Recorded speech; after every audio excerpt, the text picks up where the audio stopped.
আসসালামু আলাইকুম। আমি চলে আসলাম ফারুক আহমেদ সকাল নকশা পেজ থেকে। আজকে কথা বলব কিভাবে ঘরে বসে অল্প টাকায় বেশি পরিমাণে লাভ করা যায় এই ব্যবসা নিয়ে। তো আপনারা যারা স্বল্প টাকায় বেশি পরিমাণে লাভ করতে চাচ্ছেন যে ব্যবসায়, তো আমি যদি বলি আপনারা কম টাকা দিয়ে বেশি পরিমাণে লাভ করবেন, তাহলে আমি বলব যে হ্যান্ড পেইন্টিং এর ব্যবসা। আপনি যদি ঘরে বসে কম টাকা দিয়ে বেশি লাভ করতে চান, তাহলে হ্যান্ড পেইন্টিং এর ব্যবসা অন্যতম। তো আমরা যারা ঘরে বসে ব্যবসা করতে চাই কিংবা হচ্ছে হাতের কাজ নিয়ে ব্যবসা করতে চাই, তাহলে অনেক সময় টাকা থাকে না। যারা মনে করেন যে কম টাকা দিয়ে ব্যবসা শুরু করবেন, তাহলে আপনারা হ্যান্ড পেইন্টিং এর কাজ শিখে ব্যবসা করতে পারেন। তো আজকে একটা শাড়ি নিয়ে কথা বলব। যদি আপনারা এরকম করে শাড়ি আর্ট করে সেল করতে পারেন কিংবা পেজ খুলে সেল করতে পারেন কিংবা Facebook এর মাধ্যমে সেল করতে পারেন, তাহলে কিন্তু অল্প টাকা দিয়ে বেশি পরিমাণে লাভ করা যায়। আমি টাকার হিসাবটাও আমি করে দেখাবো যে কিভাবে কত টাকা দিয়ে সেল করে কত টাকা দিয়ে লাভ রাখা যায় এ বিষয় নিয়েও আজকে কথা বলব। তো ভিডিওটা স্কিপ না করে আপনারা পুরোপুরি ভিডিওটা দেখতে পারেন। তো আমি যে শাড়িটা এখানে পেইন্টিং করেছি, তো আমি যদি পেইন্টিং এর এই শাড়িটা দেখাই তাহলে আপনারা বুঝতে পারবেন একটা শাড়িতে কি রকমভাবে কাজ করে কত টাকা দিয়ে সেল করা যায় এবং একটা শাড়ির ওপর কিভাবে মোটিফে আর্ট করলেও শাড়িটা সুন্দর হয় এই বিষয়টা নিয়ে কথা বলব।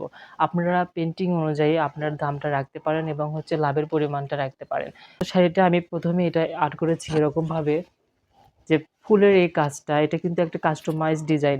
আমাকে এটা কিন্তু ডিজাইন দেখে এটা আমাকে করে নেওয়া হয়েছে। আমি কিন্তু আমার ডিজাইনে আমি আর্ট করিনি। এটা আপু আমাকে ডিজাইন দেখে দিয়েছিল, এই অনুযায়ী কাজ করেছি। যখন আপনারা ডিজাইন অনুযায়ী কাজ করবেন, সেক্ষেত্রে আপনারা মজুরিটা বেশি রাখবেন। কারণ কাস্টমাইজ কাজে সবসময় মজুরিটা বেশি হয়। এজন্য আপনারা এভাবে কাজ করতে পারেন। আঁচলের কাজটা আমি এরকম করে ডালিয়া ফুলের ডিজাইনটা করেছি। তো আর হচ্ছে সম্পূর্ণ শাড়িটা থাকবে এরকম।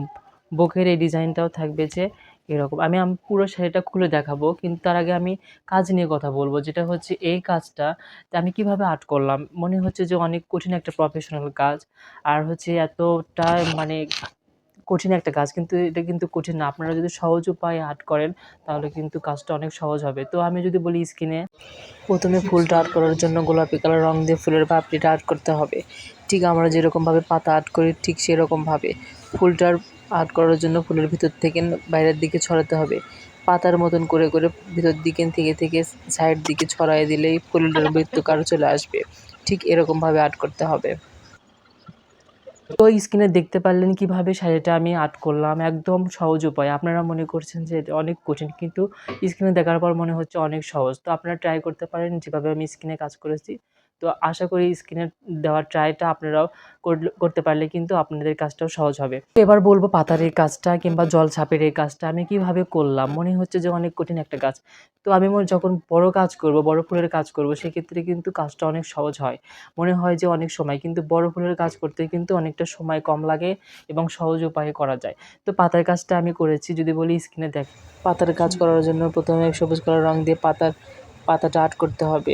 পাতাটা আর্ট করার পর ভিতরে সবুজ কালার দিয়ে ভরাট করতে হবে। কিন্তু ভিতরে ভরাট করার সময় অল্প একটু জায়গা ফাঁকা রাখতে হবে। স্ক্রিন যেরকমভাবে ফাঁকা রেখেছি ঠিক সেরকমভাবে ফাঁকা রাখতে হবে।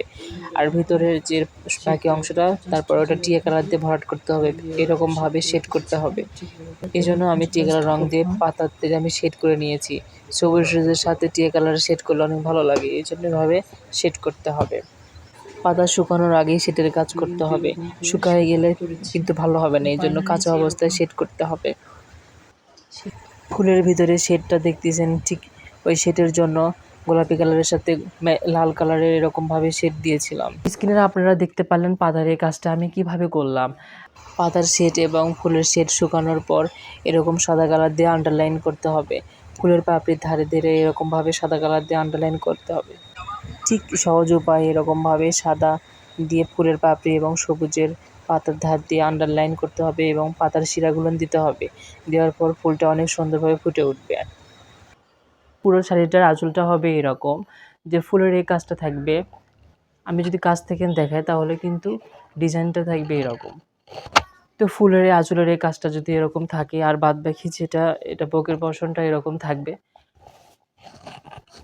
পুরোটা যে এরকম কাজ থাকবে। তো আপনারা যখন বুকের এই কাজটা করবেন তখন সম্পূর্ণ বুকে কাজটা বেশি দেওয়ার চেষ্টা করবেন। আর পুরো আঁচলটা থাকবে এরকমভাবে।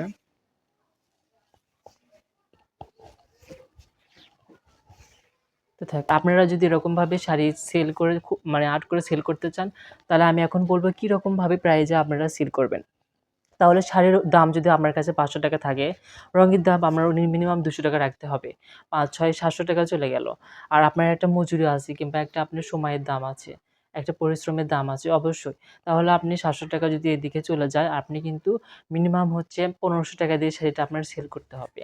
তাহলে আপনার যেটা লাভ থাকবে সেটা আপনার একান্তভাবে লাভ। আর আপনার কাজ যদি আরও কঠিন হয় তাহলে আপনি মজুরিটাও বেশি রাখবেন। আর যদি কাজের ডিজাইনটা একটু কম হয় তাহলে কিন্তু আপনি একটু কম রাখতে পারেন সেটা বিবেচনা করে। হ্যান্ড পেইন্টিং এর কাজের চাহিদা যেমন বেশি, মজুরিটাও তেমন বেশি থাকে। আর হ্যান্ড পেইন্টিং এর জিনিসটা যদি আপনি ৩ ঘন্টাতেও যদি একটা শাড়ি কিংবা একটা দিনেও যদি আপনি একটা শাড়ি তৈরি করতে পারেন, আপনার মজুরি যদি আপনার থাকে যদি ৳৫০০ ও থাকে কিংবা হচ্ছে রঙের খরচ বাদ দিয়েও যদি ৭০০ কিংবা ৳৮০০ র মতো লাভ কিংবা ৳৫০০ র মতো লাভ ধরলাম থাকে, তাহলে কিন্তু হ্যান্ড পেইন্টিং এর এই মজুরিটা কিন্তু বেশি হয়। সেক্ষেত্রে ঘরে বসে ব্যবসা করার ক্ষেত্রে কিন্তু হ্যান্ড পেইন্টিং এর কম পুঁজিতে বেশি লাভ রাখা যায় বলে আমি মনে করি। এখন যদি বলেন যে আমি সেলাইয়ের কাজ নিয়ে শুধু কাজ করব কিংবা ব্যবসা করব, তাহলে কিন্তু আপনার ব্যবসাটা অত বড় হবে না কিংবা অতটা লাভ আপনি করতে পারবেন না। তো আমি আশা করি আপনারা হ্যান্ড পেইন্টিং এর কাজ শিখবেন যতটুকু আপনি YouTube দেখে হোক কিংবা কোথাও প্র্যাকটিক্যালি হোক শিখে যদি ব্যবসা করতে চান, আশা করি আপনি একটা ভালো প্রফিট অর্জন করতে পারবেন। ধন্যবাদ। এতক্ষণ ভিডিওটা দেখার জন্য আপনাদের সম্পূর্ণ ধন্যবাদ এবং আপনাদের যদি ভিডিওটা ভালো লাগে কিংবা কোনো উপকারে আসে এবং আমার কাছ থেকে যদি কোনো কিছু শিখার থাকে, ইনবক্সে মেসেজ করতে পারেন। আমি সময় মতো উত্তর দিয়ে দেব এবং হচ্ছে আর আমার চ্যানেলটা যদি ভালো লাগে তাহলে সাবস্ক্রাইব করে লাইক করে পাশে থাকতে পারেন। ধন্যবাদ সবাইকে। আসসালামু আলাইকুম।